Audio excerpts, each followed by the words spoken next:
En France, la justice est administrée par le ministère de la Justice. C'est l'une des grandes missions assurées par l'État, comme la sécurité ou la diplomatie.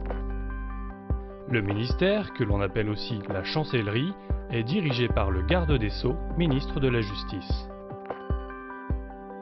Quelles sont les missions du ministère? Il y en a principalement deux, la préparation des textes juridiques et l'administration de la justice.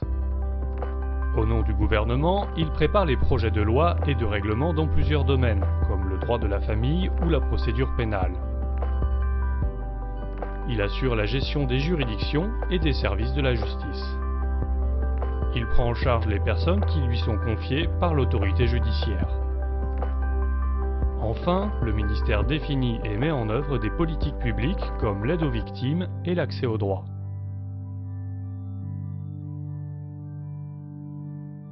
À la tête du ministère se trouve le garde des Sceaux, ainsi nommé car il est le gardien du Grand Sceau de France, apposé sur la Constitution et les grandes lois de la République.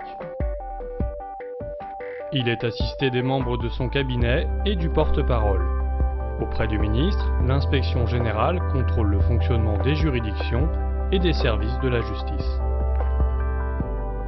Le siège du ministère est situé place Vendôme, à Paris. Mais à travers toute la France, 75 000 agents travaillent auprès des Français. L'administration centrale du ministère comprend un secrétariat général et 5 directions. Le secrétariat général a un rôle transversal. Il est chargé de la stratégie de modernisation du ministère.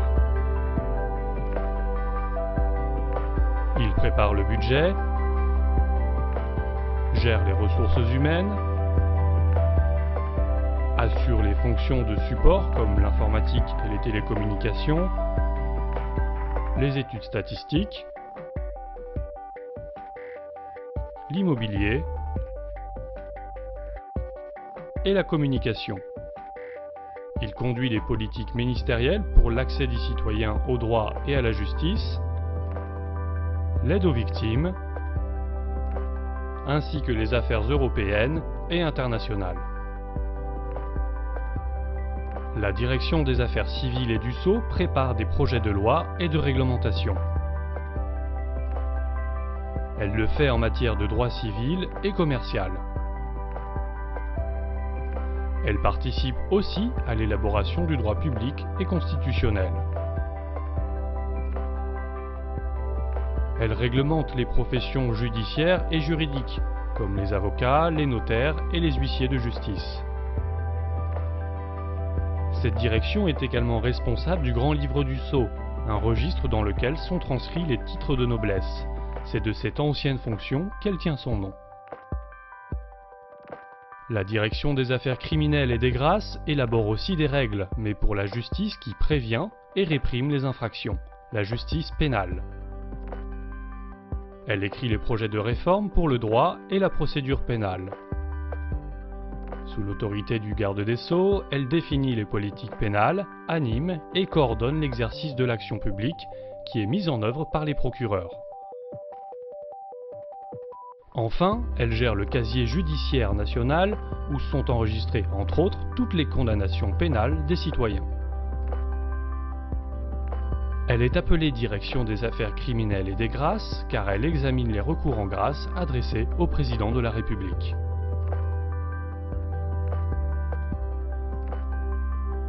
La direction des services judiciaires est chargée de l'organisation et du bon fonctionnement des cours et tribunaux. Elle s'occupe du recrutement et de la gestion de carrière des magistrats, greffiers en chef, greffiers et fonctionnaires des services judiciaires.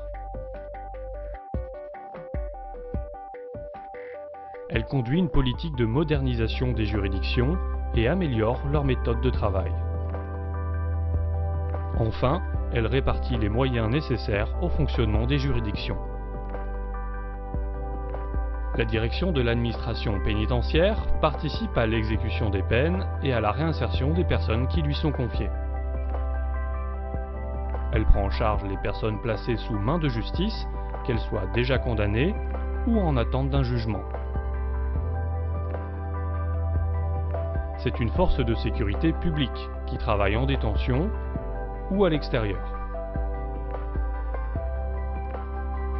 Elle assure leur réinsertion sociale et professionnelle par le travail, la formation, l'accès à la culture et la pratique du sport. La Direction de la protection judiciaire de la jeunesse définit et met en œuvre les politiques de protection des mineurs.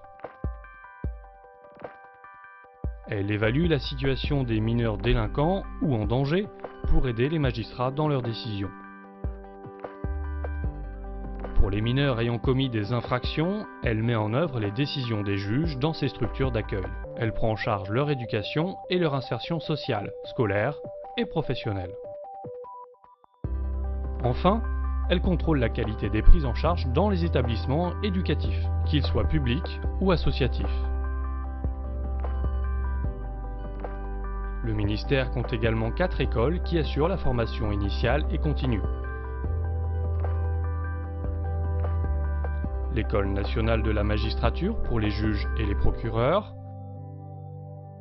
l'École nationale des greffes pour les greffiers en chef, greffiers et les fonctionnaires des services judiciaires, l'École nationale d'administration pénitentiaire pour les surveillants, les conseillers pénitentiaires d'insertion et de probation et les directeurs d'établissement.